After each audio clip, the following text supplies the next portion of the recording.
Boa noite. Boa noite. Polícia Federal indicia o ex-ministro e ex-governador da Bahia, Jacques Wagner, do PT.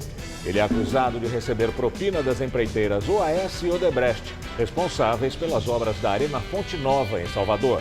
A Procuradoria-Geral da República reincide 2 acordos de delações premiadas da JBS Friboi.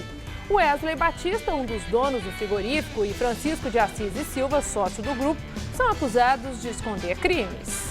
A guerra do PCC. 2 presos da facção foram assassinados na penitenciária de Alcaçuz, no Rio Grande do Norte. Nos últimos dias, a disputa no PCC já havia provocado a morte de GG do Mangue e de Paca, no Ceará, e a de Wagner Cabelo Duro, em São Paulo. Raul Jungmann é remanejado para o novo Ministério da Segurança Pública. Na defesa, entra o general do Exército Joaquim Silva e Luna. É a primeira vez em quase 20 anos que um militar assume o posto. Promotoria do Rio pede mais uma ação criminal contra o ex-governador Sérgio Cabral, do MDB. Desta vez, por superfaturamento na área da saúde, que desviou mais de 170 milhões de reais. Correios em crise continuam falhando na entrega de boletos em São Paulo. E paulistanos sofrem com as multas por atraso nos pagamentos do IPTU e das prestações. O Jornal da Gazeta está no ar.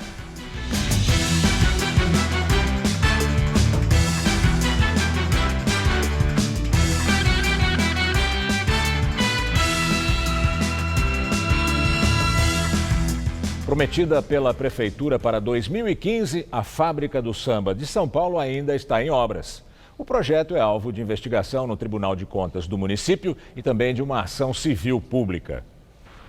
O carnaval acabou, mas na Fábrica do Samba o trabalho segue a todo vapor e, por enquanto, não tem nada a ver com o colorido da festa para o próximo ano. O espaço, idealizado para abrigar os barracões das escolas de samba do Grupo Especial, não está pronto.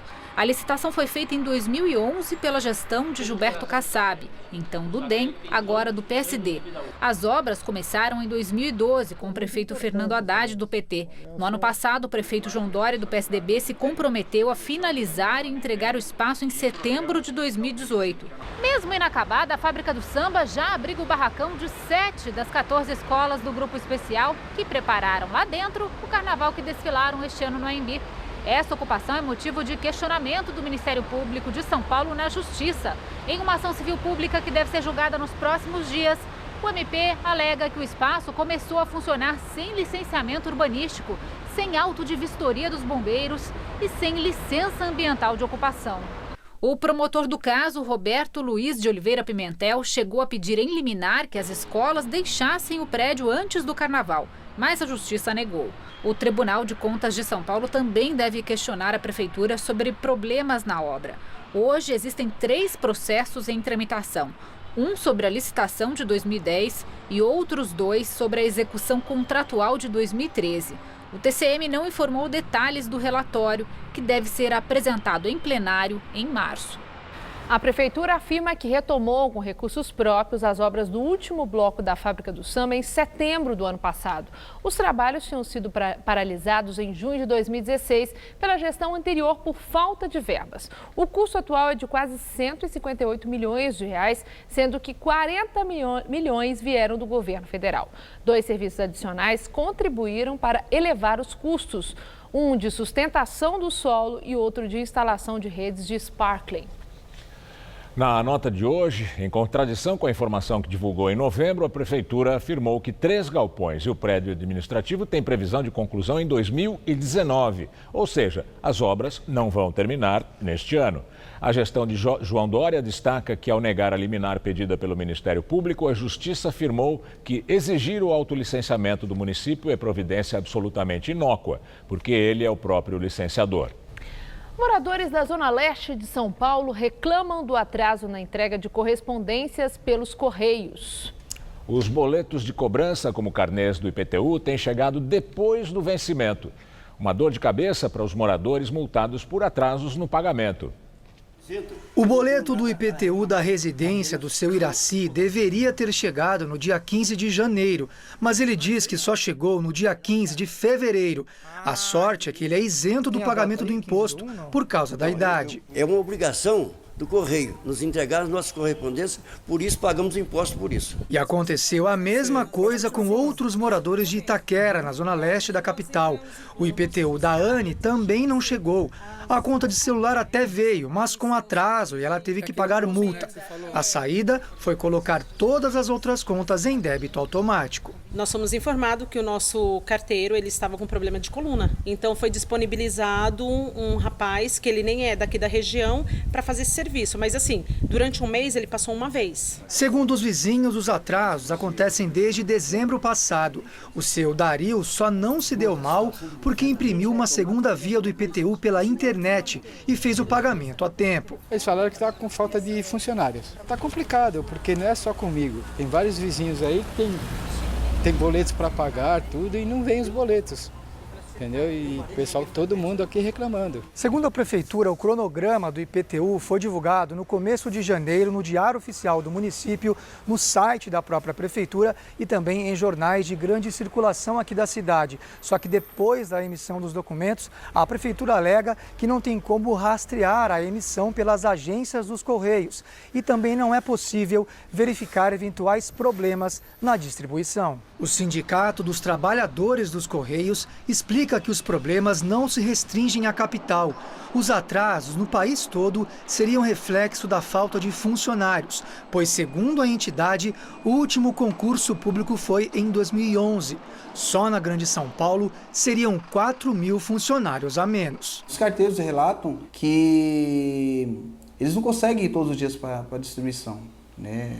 Entregar todos os dias a correspondência na residência por conta da falta de funcionários.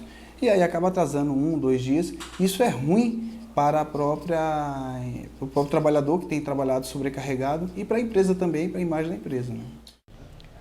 Em nota, os Correios informaram que não há déficit de empregados na estatal e que, para a adequação da força de trabalho, é feito um redimensionamento do efetivo, considerando a queda dos serviços de mensagens e o aumento das encomendas. Os Correios informam ainda que na Grande São Paulo a entrega está regular e que situações pontuais podem ocorrer. 2 chinesas foram presas em flagrante tentando embarcar no aeroporto de Cumbica, em Guarulhos, na Grande São Paulo, com barras de ouro e dólares não declarados. Juntas, as duas transportavam 12,5 kg de ouro, que na cotação atual valem cerca de R$1.700.000. De acordo com a Polícia Federal, a primeira passageira foi flagrada no domingo com uma mala recheada com 9,5 kg de ouro e $100 mil. A mulher, de 32 anos, ia embarcar para Hong Kong. A outra chinesa, detida hoje, foi tirada do avião com 2 crianças. A acusada, de 29 anos, transportava em embalagens de bombons pouco mais de 3 quilos de ouro, cristais e $60 mil. Elas são acusadas de tentativa de iludir o pagamento de impostos e transportar bens da União sem autorização. Na Zona Sul de São Paulo, uma mulher foi presa pela Polícia Civil por tráfico internacional de drogas. Jennifer da Silva Gomes tinha pouco mais de 3 quilos de cocaína no fundo falso de uma mala. Ela estava com passaporte e uma passagem para Frankfurt, na Alemanha. E mais de 40.000 munições, 12 fuzis, 33 pistolas, além de carregadores e uma granada foram apreendidos hoje pela Polícia Rodoviária Federal no Rio de Janeiro. A apreensão foi durante uma blitz na rodovia Presidente Dutra, em Seropédica, na Baixada Fluminense, e faz parte da Operação Égide, que reforça o policiamento nas rodovias federais do estado. Segundo a polícia, o arsenal seria levado para a favela Nova Holanda, no Complexo da Maré, zona norte do Rio. 2 presos ligados ao PCC foram encontrados mortos dentro da penitenciária de Alcaçuz, no Rio Grande do Norte. Um deles, Lázaro Luiz de França Ferreira, conhecido como o Nego Lázaro, era apontado como líder local do 1º Comando da capital. A outra vítima era Shakespeare Costa de França, o Sheik. Eles respondiam por tráfico de drogas, homicídio, assalto, porte ilegal de armas. Segundo a polícia, 2 presos assumiram a autoria dos homicídios. Eles disseram que ambos foram mortos porque queriam criar uma nova facção criminosa, a Legião do Norte. Nos últimos dias, uma disputa interna no PCC resultou na morte de outros integrantes do grupo criminoso. Rogério Jeremias de Simone, o GG do Mangue, e Fabiano Alves de Souza, o Paca, no Ceará, e Wagner Ferreira da Silva, o Cabelo Duro, em São Paulo. E morreu hoje também mais um homem tido pela Polícia Militar como uma das maiores lideranças do PCC no Rio Grande do Norte. Wanderson Wagner do Nascimento Hollenberg foi morto em confronto com policiais. Marrom da África, como era conhecido, estava foragido. Ele era responsável pelo comércio de entorpecentes em 2 favelas, Alto da Torre e Comunidade da África. A Polícia Federal indiciou o ex-ministro e ex-governador da Bahia, Jacques Wagner, do PT. Ele é acusado de receber propina das empreiteiras OAS e Odebrecht, responsáveis pela demolição e reconstrução da Arena Fonte Nova, em Salvador. De acordo com a investigação, as obras do estádio foram superfaturadas em valores que podem chegar a mais de 450 milhões de reais. A Arena Fonte Nova foi reconstruída para a Copa do Mundo de 2014. Entre os crimes apontados estão desvio de verbas públicas, corrupção, fraude na licitação e lavagem de dinheiro. No apartamento de Jacques Wagner, numa área nobre de Salvador, a Polícia Federal apreendeu documentos, mídias e 15 relógios de luxo. Em delação, o ex-diretor da Odebrecht, Cláudio Melo Filho, disse que em 2012, como presente de aniversário, Jacques Wagner recebeu da empreiteira um relógio de $20 mil. O empreiteiro disse também que o petista ganhou um outro avaliado em $4 mil. Atualmente, Wagner é secretário estadual de Desenvolvimento Econômico da Bahia. A sede da pasta também foi alvo de mandados. Ele foi ministro do Trabalho e da Articulação Política do ex-presidente Lula. No governo Dilma, ocupou os ministérios da Defesa e da Casa Civil. E, por 2 vezes, foi governador da Bahia. Segundo a Polícia Federal, Jacques Wagner teria recebido 82 milhões de reais da OAS e da Odebrecht pelo superfaturamento da reconstrução da Arena Fonte Nova. Investigações apontam que parte deste valor foi paga por meio de doações oficiais declaradas em campanhas entre 2006 e 2014. 3,5 milhões teriam abastecido a campanha do atual governador da Bahia, Rui Costa, do PT, sucessor de Wagner no estado.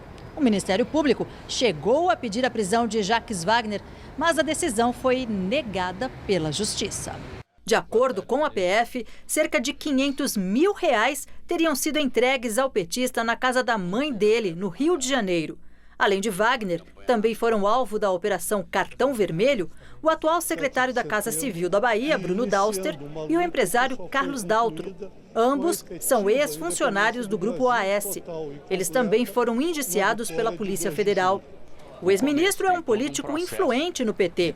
O nome dele é cotado para disputar a presidência caso Lula seja impedido de concorrer nas eleições deste ano. O partido afirma que a invasão da casa de Wagner é mais um episódio de perseguição contra o Partido dos Trabalhadores e suas principais lideranças. Já a defesa nega as acusações e diz que o ex-governador está absolutamente tranquilo. Em coletiva de imprensa, o ex-ministro Jacques Wagner, do PT, disse que jamais pediu ou recebeu propina das empreiteiras. Segundo ele, as denúncias são infundadas. Raul Jungmann vai ser o novo ministro da Segurança Pública. No lugar dele, na defesa, entra o general Joaquim Silva e Luna. É a primeira vez em quase 20 anos que um militar assume o posto. Desde o início do governo de Michel Temer, o nome de Raul Jungmann, do PPS, aparece à frente de ações federais de combate à violência nos estados. O ministro é o principal aliado do presidente no Planalto na mobilização das Forças Armadas nos estados, onde o sistema de segurança pública está em crise. No governo de Fernando Henrique Cardoso, foi ministro do Desenvolvimento Agrário. Na época em que comandava a pasta, Jungmann chegou a ser investigado por fraudes que somavam 33 milhões de reais, mas o inquérito foi arquivado pela Justiça Federal. No ano passado, o ministro chegou a criticar o uso das Forças Armadas em ações estaduais, o que ele chamou de banalização, dizendo que a crise da segurança pública não seria resolvida pelo Ministério da Defesa. Há cerca de 10 dias, Jungmann participou das negociações para a intervenção federal no Rio de Janeiro. A área é considerada como prioritária de Temer, neste último ano de mandato. No Ministério vão ser centralizadas as coordenações de combate à violência no país, além de integrar as polícias e serviços de inteligência. Passam o Departamento de Polícia Federal, a Polícia Rodoviária Federal, a Secretaria Nacional de Segurança Pública e o Departamento Penitenciário Nacional. É a estrutura principal. Nacional, então... A Força Nacional está incluída na Secretaria de Segurança Pública. A nova pasta vai ser criada por meio de uma medida provisória. Após a publicação, o Congresso tem até 60 dias para aprovar a medida. Este prazo pode ser prorrogado. No lugar de Raul Jungmann, quem assume o Ministério da Defesa é o general Joaquim Silva e Luna. Pernambucano, o general tem 4 estrelas na patente, a mais alta do Exército. Com a nomeação, essa será a primeira vez que a pasta ficará sob o comando de um militar desde a sua criação em 1999, na gestão de Fernando Henrique Cardoso. Até então, o Ministério sempre foi comandado por civis. Silva e Luna é doutor em ciências militares e mestre em operação. Ele assume interinamente. Nos últimos 4 anos, ele fez parte do primeiro escalão do Ministério da Defesa e, desde outubro de 2015, ocupava o cargo de secretário-geral. E agora o comentário de Josias de Souza, direto de Brasília. Ele fala sobre a crise na segurança e a criação do novo ministério. Na guerra contra o crime organizado, o principal inimigo do Estado é uma convenção de linguagem, a expressão "por outro lado". Impossível fazer uma resenha dos últimos acontecimentos sem usar "por outro lado". Pela primeira vez, Brasília avocou para si o problema da segurança. Por outro lado, a decisão foi de Michel Temer, um presidente denunciado e em fim de linha. Interveio na segurança do Rio. Por outro lado, manteve o poder político nas mãos do seu PMDB, que saqueou o Estado. Criou o Ministério da Segurança Pública. Por outro lado, deslocou Raul Jungmann para o posto e deixou um militar na pasta da Defesa, um retrocesso histórico. Depois da Constituição de 88, nenhum governo havia se animado a intervir num Estado, ainda que num setor específico. Por outro lado, o plano foi feito em cima do joelho. Nomeado há 10 dias, o general interventor Braga Neto ainda não expôs seu plano de ação. Espera-se que anuncie alguma coisa nesta terça-feira. Pode-se dizer que, ao trocar a reforma da Previdência, tema impopular, pela segurança pública, assunto de forte apelo, Temer passou a sensação de que algo se move no seu governo. Por outro lado, nada se mexeu de verdade. As Forças Armadas que estavam no Rio permanecem lá. Jungmann, que já cuidava da segurança, continuará cuidando. A segurança virou prioridade. Por outro lado, o Plano Nacional de Segurança Pública, anunciado com pompa há 1 ano, continua sendo uma ficção. Enfim, a guerra contra o crime organizado é uma ótima iniciativa. Agora só falta derrotar a expressão "por outro lado". Boa noite. A OAB do Rio de Janeiro quer explicações do interventor na segurança do Rio, general Braga Neto, sobre os critérios para o fichamento de moradores. Para a entidade, as ações de identificação executadas em 3 favelas são inconstitucionais. A Defensoria Pública da União já encaminhou recomendações ao interventor para preservar os direitos fundamentais da população do Rio. A Defensoria afirmou que está preocupada com a possibilidade de que sejam executados mandados de busca e apreensão domiciliares, genéricos e coletivos, além das abordagens a que os moradores do Rio de Janeiro vêm sendo submetidos, como fotografias compulsórias de documentos. O Ministério dos Direitos Humanos instituiu um observatório de direitos humanos para acompanhar a intervenção federal na segurança pública do Estado. Serão nomeados 9 membros que vão representar o governo e a sociedade civil. A proposta é acompanhar as ações sob a ótica do respeito integral aos direitos humanos e estabelecer diálogo com as autoridades federais. Hoje houve operações na Vila Kennedy, na zona oeste do Rio, e no Complexo do Lins, na zona norte. Em Cascadura, na mesma região da cidade, moradores atearam fogo em um ônibus em um protesto a uma operação no Morro do Fubá, que teria resultado na morte de pelo menos uma pessoa. Foi adiada para amanhã a audiência na Justiça Americana do criminoso considerado o maior traficante de armas para o Brasil. Frederic Barbieri passou mal na prisão antes da audiência e recebeu atendimento médico. Preso no sábado na casa dele, na Flórida, Barbieri também é investigado nos Estados Unidos por tráfico internacional de armas e está numa penitenciária americana. A estimativa, segundo a polícia, é que ele tenha mandado mais de 1.000 fuzis e 300.000 munições de Miami para o Brasil. Em junho de 2017, entrou na lista dos procurados pela Interpol.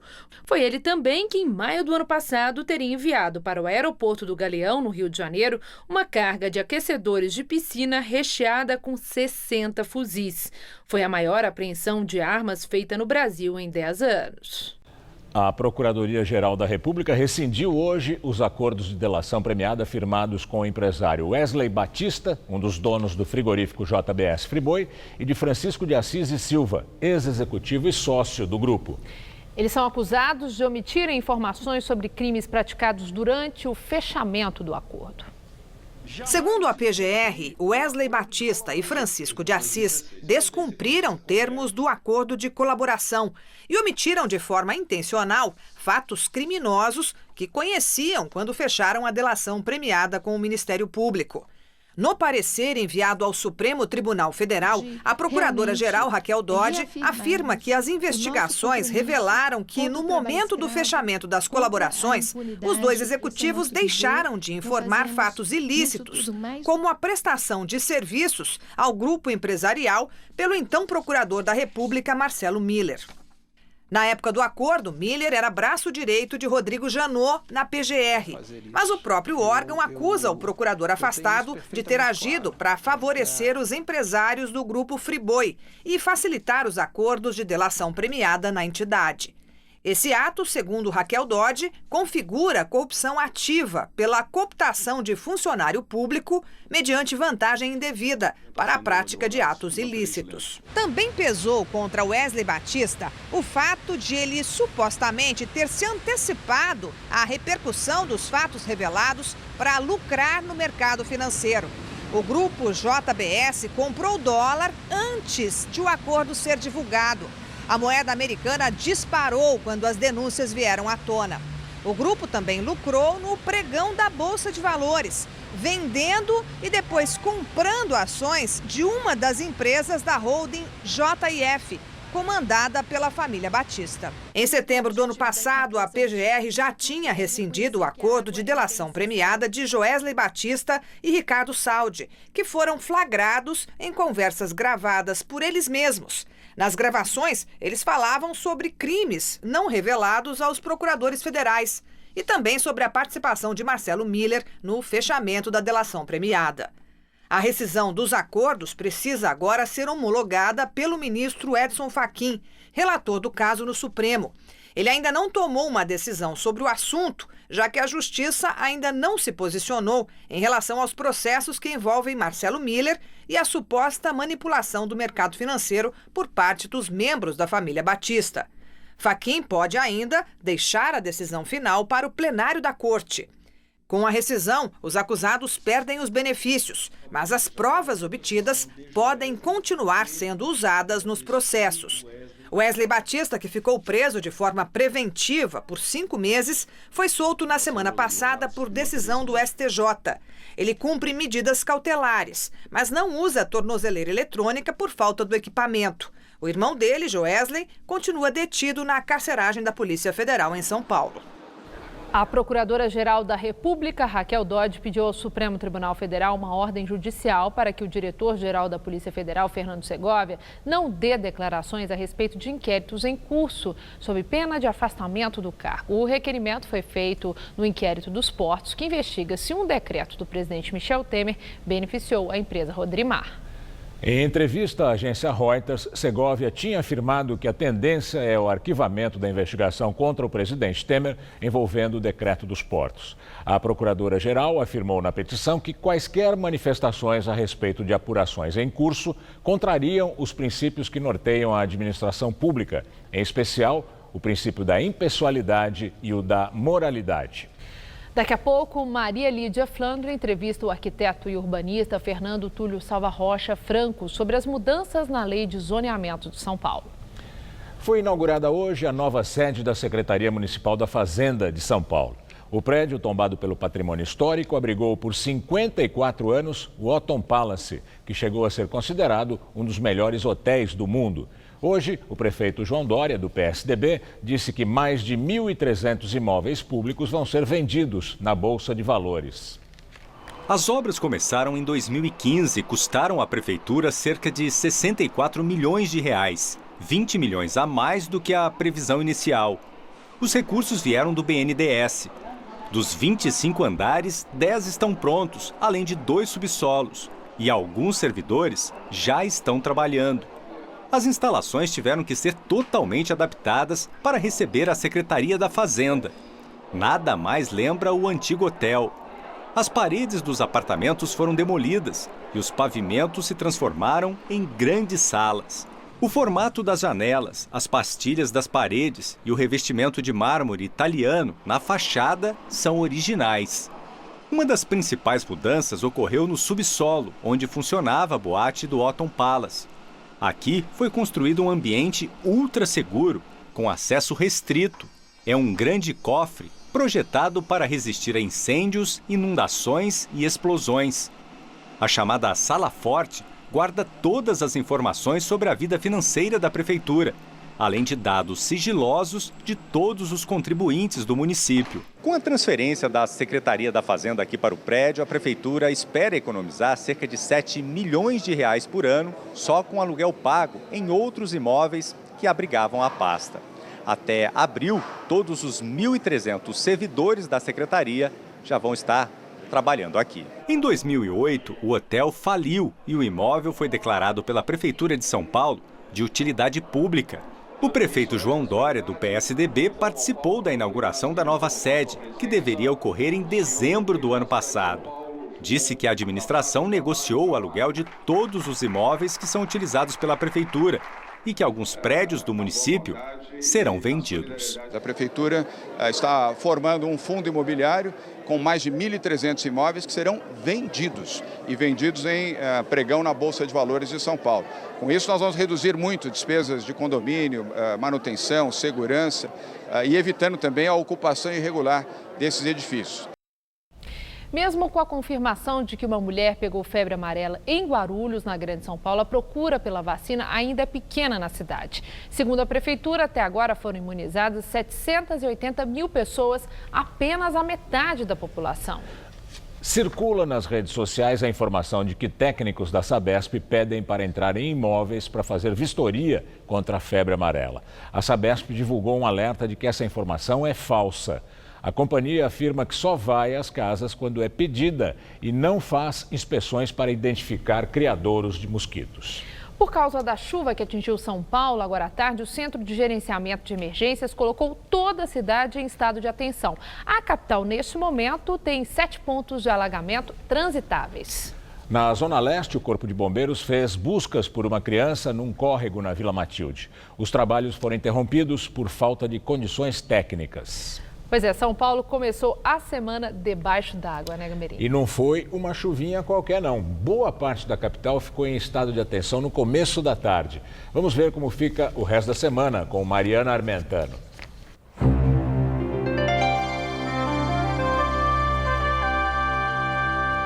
A meteorologia prevê uma terça-feira de calor e chuvas em praticamente todo o país. Nessas áreas mais escuras, com destaque aqui no Sudeste, para o Centro-Sul Fluminense, Sul de Minas, Litoral Norte Paulista e Vale do Paraíba, ocorrem pancadas de chuva a qualquer hora. O tempo só fica firme mesmo nessa área mais clara, entre o Centro-Norte do Espírito Santo, Norte Mineiro, pegando boa parte do Nordeste. Vamos ver aqui a nossa tabela de temperaturas para amanhã? Em Porto Alegre, antes da chuva, a máxima vai aos 31 graus no comecinho da tarde. Em BH faz até 29, já no Rio chove a qualquer hora e as temperaturas ficam entre 21 e 31 graus. Faz 31 também em Aracaju, mas por lá o sol predomina e a chuva vem fraquinha e bem pontual. Aqui em São Paulo, o sol aparece entre nuvens, o ar fica abafado, por isso fica mantido o risco de temporais isolados a partir da tarde. Só deve chover a qualquer hora, como a gente já falou, ali entre o litoral norte e a faixa nordeste do estado, o que inclui o Vale do Paraíba. De máximas, teremos 32 em Presidente Prudente e 33 em Presidente Bernardes.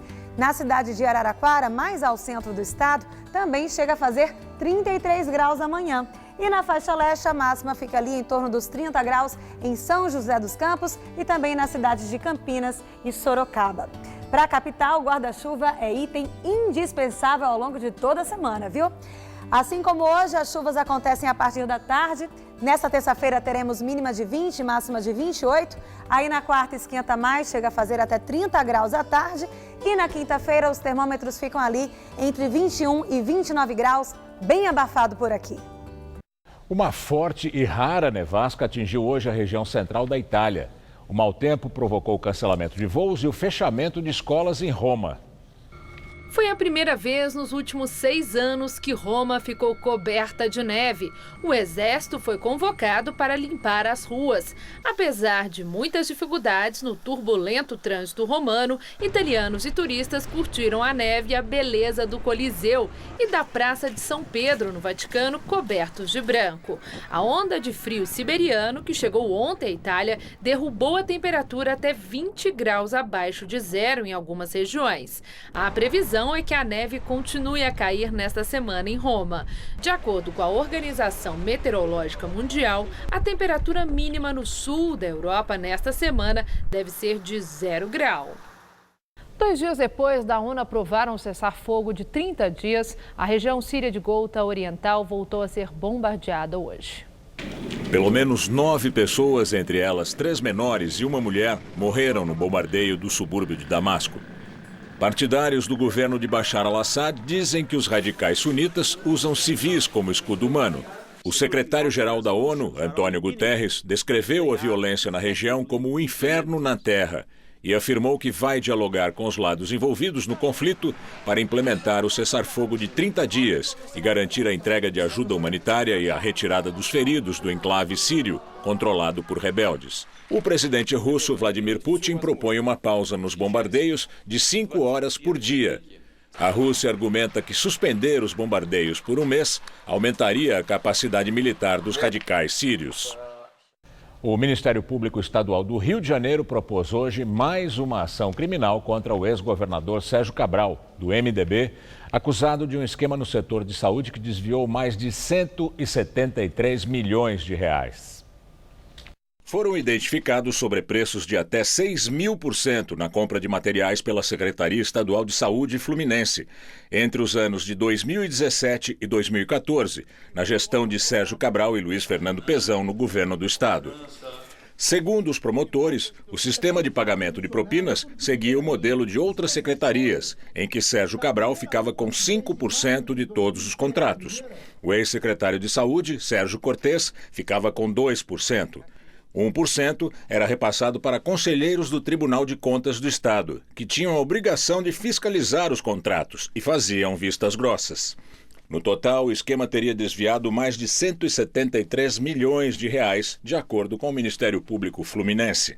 A ação propõe o indiciamento de Sérgio Cabral e Sérgio Cortes por improbidade administrativa, além de outros 2 ex-secretários de saúde do Rio, Marcos Esner Musafir e Felipe Peixoto, acusados de continuar com as ilegalidades. Outros 12 servidores do Estado, uma empresa, um consórcio e 4 executivos também estão sendo processados. Um deles é Arthur César de Menezes, o Rei Arthur, que está foragido da Lava Jato desde o ano passado. Preso desde novembro de 2016, o ex-governador Sérgio Cabral já foi condenado a 87 anos de cadeia, acusado de comandar um esquema bilionário de propina no Rio. Ele é réu em outros 20 processos na Justiça Federal. E agora vamos ao comentário de política com Bob Fernandes. Foi a Suíça que comunicou às autoridades brasileiras a existência de 103 milhões movimentados por Paulo Vieira de Souza, vulgo Paulo Preto, diretor da Dessa por 5 anos, nomeado por Alckmin em 2005. A Folha informa: a Suíça mandou, não o Brasil foi buscar. Informações sobre 113 milhões submergiram num processo secundário em São Paulo. Deveriam estar em inquérito no Supremo, que investiga Serra e Aloysio Nunes, ligados a Paulo Preto, que serviu ao governo Serra e ameaçou na campanha 2010. Não se abandona companheiro ferido à beira da estrada. Recado claríssimo, jamais investigado para valer. Em 2012, CPI Cachoeira Delta, Paulo Preto escancarou na revista Piauí. Por que a CPI proibiu a abertura das contas do eixo Rio-São Paulo? Porque se abrir as contas desse eixo, o Brasil cai. De novo, silêncio cúmplice. 8 anos depois, Paulo pode delatar. não há tempo dos julgamentos tirarem legalmente da eleição os citados. E depois? Bem, ministros do Supremo se aposentam, se vão, novos são nomeados, maioria se produz. Recordemos, a emenda da reeleição de Fernando Henrique teve votos comprados, sem CPI, sem investigação para valer. Como na venda da telefonia por 22 bilhões com acertos gravados. A CM era o homem forte do governo, Renan Calheiros, ministro da Justiça de FHC. Cerveró tentou delatar, disse, a Braskem é um escândalo do governo Fernando Henrique.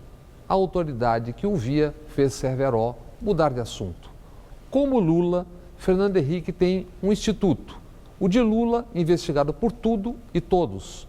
O de FHC nasceu num jantar dentro do Palácio da Alvorada, ele ainda presidente. Relato de Gerson Camarote, na época. Odebrecht, OAS, bancos, os de sempre doaram 7 milhões. Já haviam doado 1,5 milhão para a compra da sede.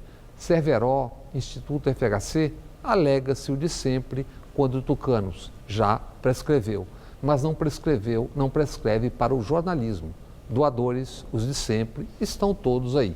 Agora a PF indiciou, escaneia Jacques Wagner, hipótese B do PT.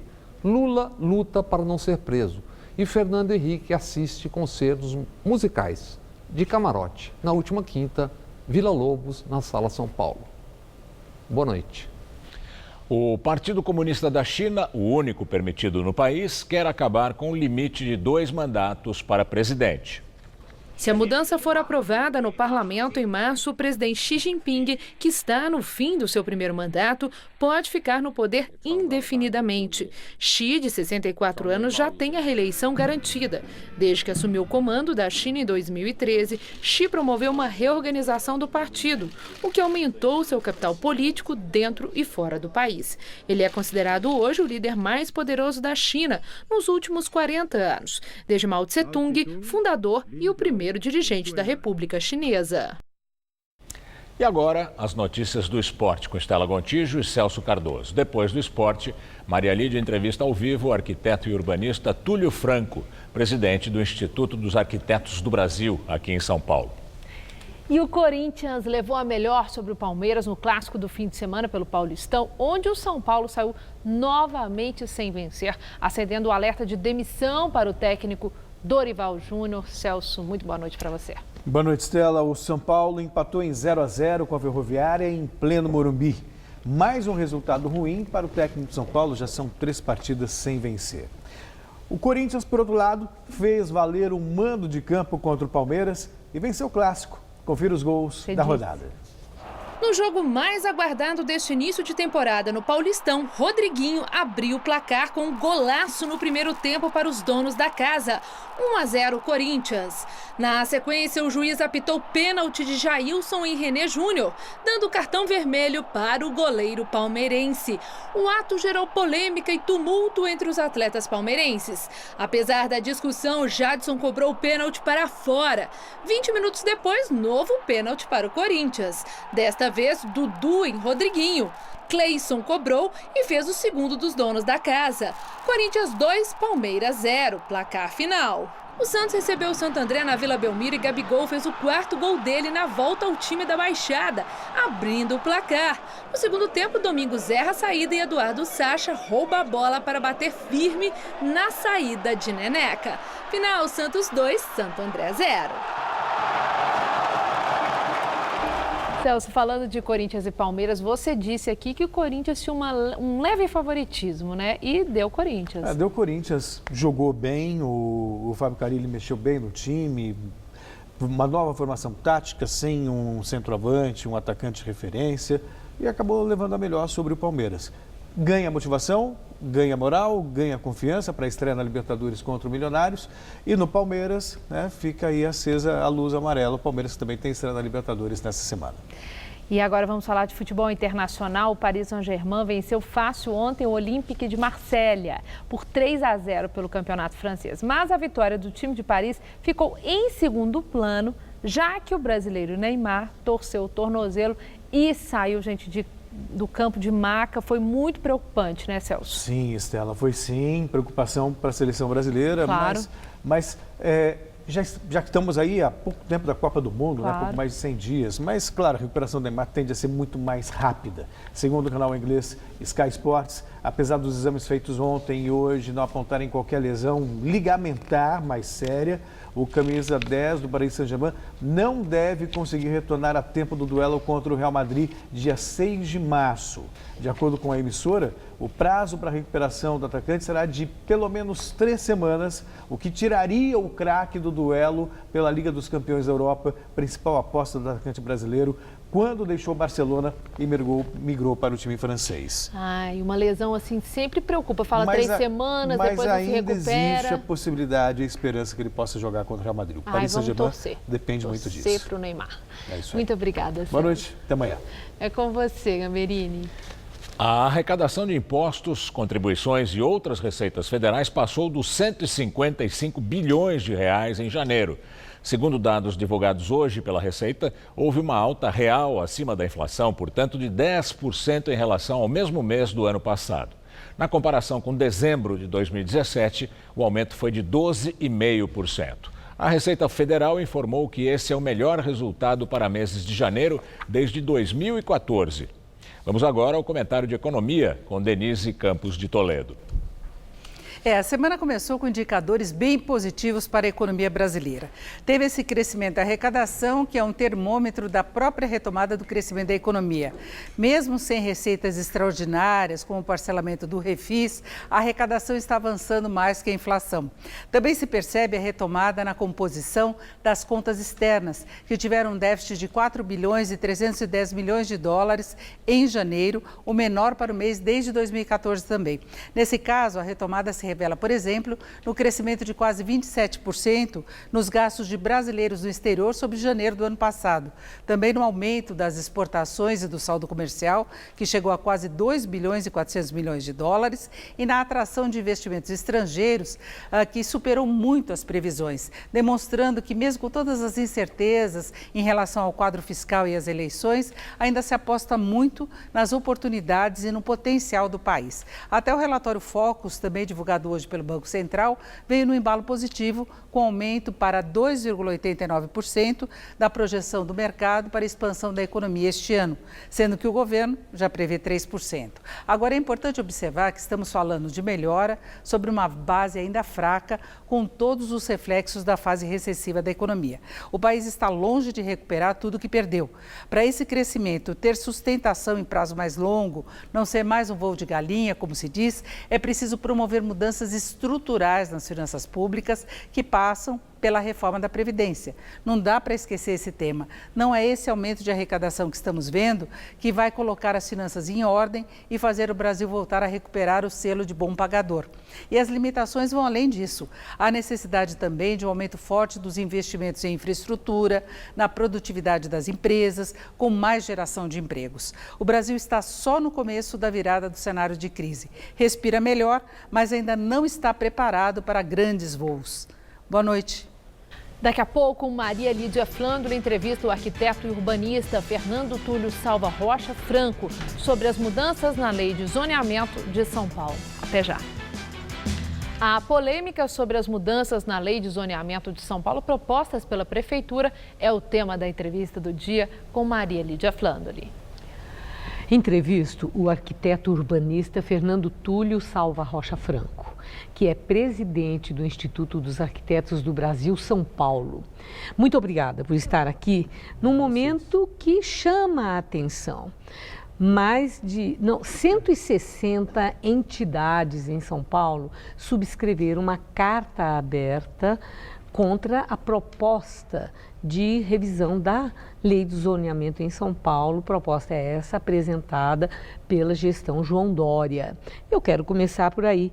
Por que é que vocês todos e principalmente o Instituto dos Arquitetos do Brasil em São Paulo são contra a mexida nessa lei do zoneamento?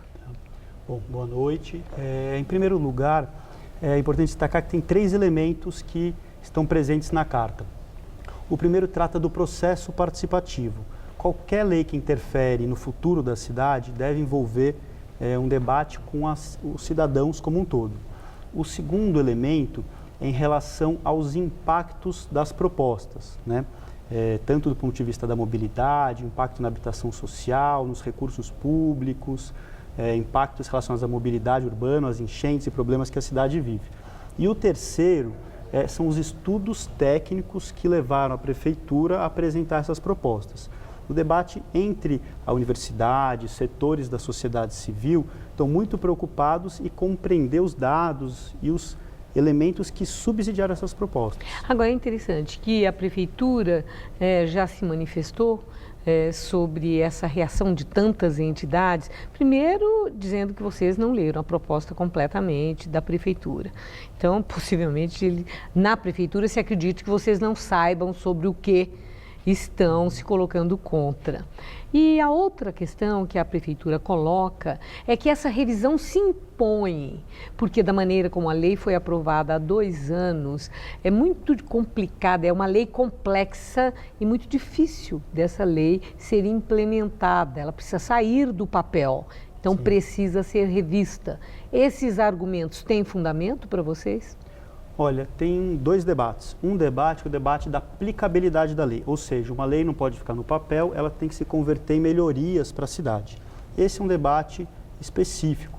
Outro debate é o debate sobre os impactos dessa lei no futuro da cidade.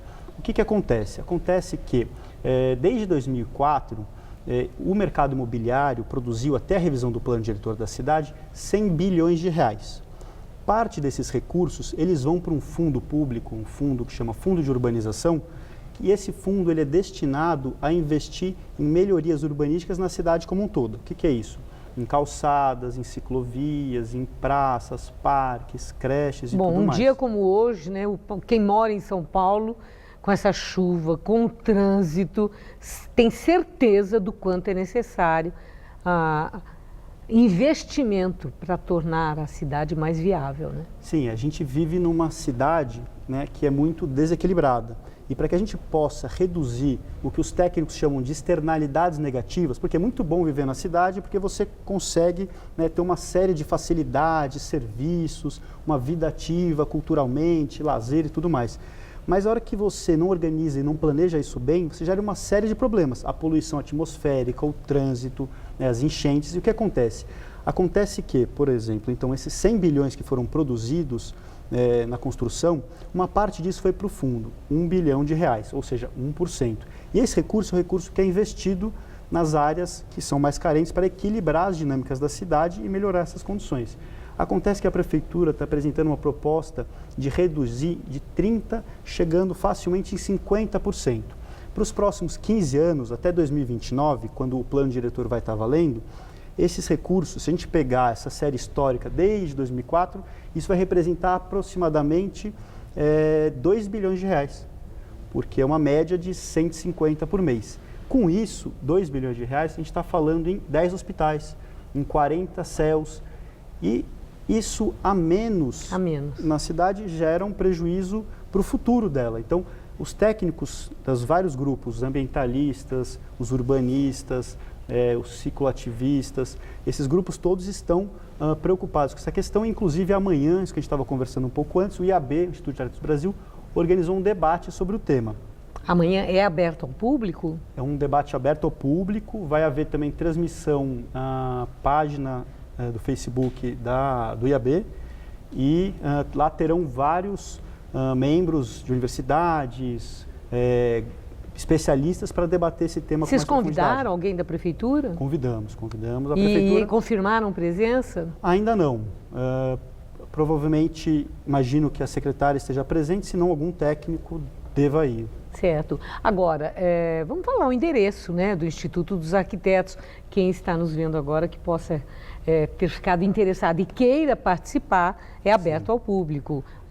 Endereço? O prédio fica no centro de São Paulo, perto do metrô da República, na rua Bento Freitas, 306. Ah, bom, tá aí no seu vídeo, é só anotar o endereço do IAB. Mas voltando aqui, toda coisa de lei, mudança de lei, tem quem ganha e quem perca. Sim.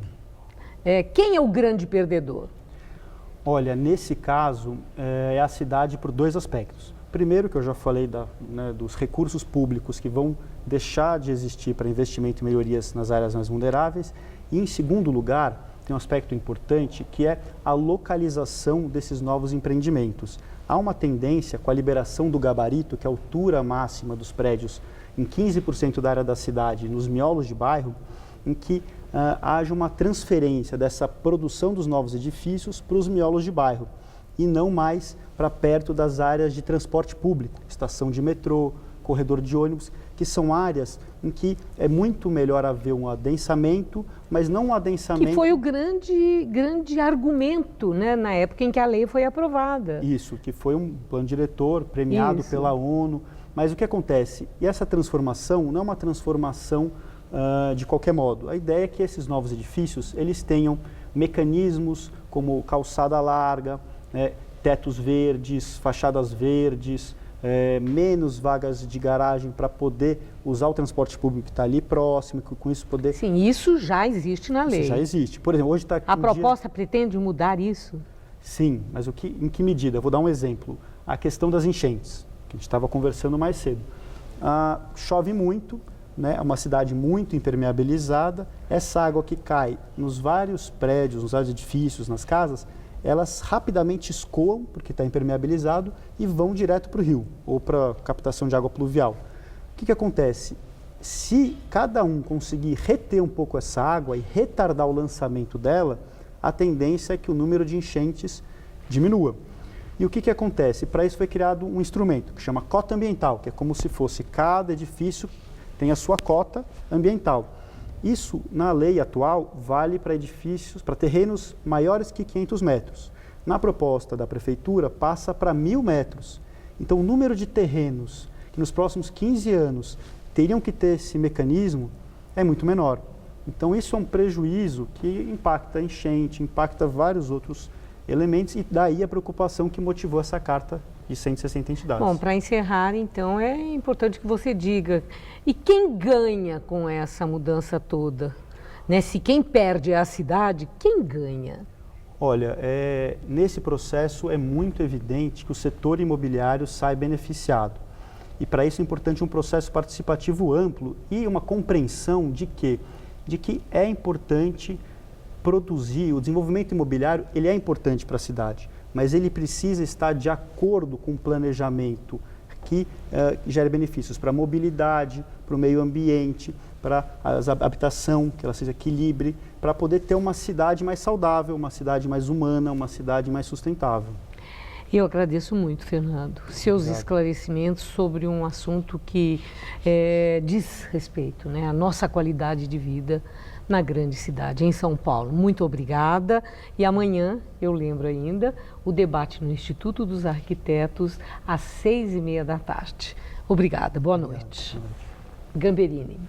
O governo da Nigéria confirmou o desaparecimento de mais de 110 garotas num ataque do grupo radical islâmico Boko Haram contra uma escola. O ataque em Damsi, no nordeste da Nigéria, foi um dos maiores sequestros desde o ataque de 2014 em Chibok, na mesma região quando mais de 270 estudantes foram levadas por radicais. O governo nigeriano classificou esse novo ataque como um desastre nacional.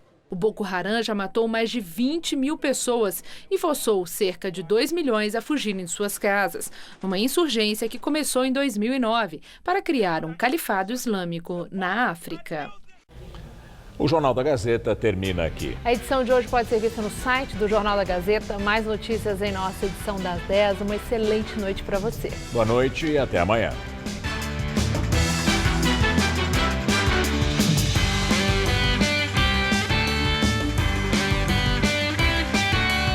Hoje, 10h30 da noite, no Todo Seu, Fone Fon debate sobre a crise dos 40 anos.